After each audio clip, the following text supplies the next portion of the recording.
Vous vous lancez dans un roman graphique, vous aimez bien la proposition. L'année d'après, un autre roman graphique sort, et 3 ans plus tard, un troisième roman graphique paraît et clôt sa trilogie. Je vous parle aujourd'hui de la trilogie de l'enfance de Jim Bishop. Jim Bishop, c'est un auteur français de bande dessinée qui est né en 1985. En 2015, il publie son premier album, Nouveau, le gardien nuage aux éditions Monstre. Et en 2017, il travaille au scénario de la série Jill et Sherlock chez Ankama Éditions. En 2021, il signe le premier tome de ce qui deviendra sa trilogie, Lettres perdues. Yod attend, comme tous les matins, le passage du facteur. Il attend encore et toujours cette lettre de sa mère. Ce matin-là, il décide de se rendre en ville pour interroger directement la poste. Sur le chemin, il fait la connaissance de Frangine, une agente de la mafia en mission. Ce tome parle de l'enfance chérie, de l'innocence qu'on lui rapproche le plus souvent, et des montagnes de sentiments. Yod est très émotif, il ressent tout en plus de le vivre.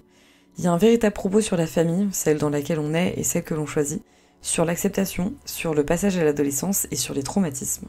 Les graphismes sont sublimes, et c'est quelque chose qui est très propre à l'auteur et qui se ressent dans les 3 ouvrages. Le trait fait beaucoup penser à celui d'Hayao Miyazaki, en particulier sur le 2e tome. Les couleurs sont très très belles, et le texte de ce titre vient rendre le tout doux et doucereux. En 2022, Jim Bishop nous propose de continuer notre découverte de l'enfance à travers Mon ami Pierrot. Cette fois-ci, on suit Cléa, une jeune fille noble promise au fils du comte de l'eau. Elle se sent privée de liberté et la connaissance d'un magicien des rues, Pierrot, vient tout basculer. Dans ce tome, on laisse la famille de côté un temps pour s'intéresser à l'amour et à la toxicité. Cléa, c'est une jeune fille sans grande expérience de la vie et des partenaires. Elle est facilement influençable et impressionnable, mais elle garde en tête sa quête de liberté et elle cherche à connaître la véritable identité de ce cher Pierrot, qui s'éloigne de plus en plus de son image de prince charmant. De son côté, Berthier, son fiancé, se lance à sa recherche, éperdu par sa passion qu'il ne remet pas en question. L'amour pur existe-t-il? Aimons-nous pour être aimés? Nous fions-nous trop facilement aux apparences? Et surtout, comment aimer sans s'enfermer et enfermer l'autre? Ce sont les questions qui me sont plus venues en tête lors de ma lecture, et j'ai pas forcément toutes les réponses, même si j'en ai certaines pour me permettre, à moi comme à Cléa, de mûrir et devenir un peu plus l'adulte que je souhaite. Enfin, en 2025, l'auteur vient mettre un point final à son propos en publiant L'Enfantôme.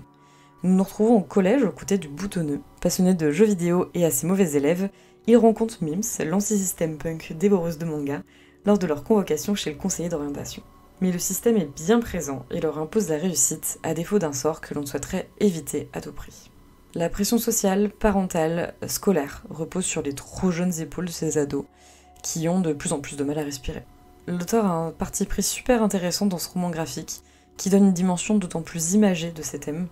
Ce monde est sombre, perturbant et très dangereux.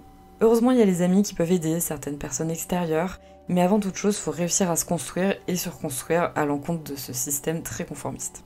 C'est une très belle façon de décrire le passage à la vie adulte et de montrer que l'abandon de soi n'est jamais très loin face à la pression du monde. C'est le tome qui a le plus résonné en moi, et c'est le tome aussi où il y a le plus d'éléments fantastiques qui, à mon sens, donnent une dimension encore plus particulière au récit, et j'ai beaucoup apprécié cet ajout dans ce dernier tome. En 3 tomes, l'auteur fait le tour des questions qui nous taraudent dès notre plus jeune âge, que ce soit le rapport à la famille, aux amis, à la société, mais aussi à l'amour.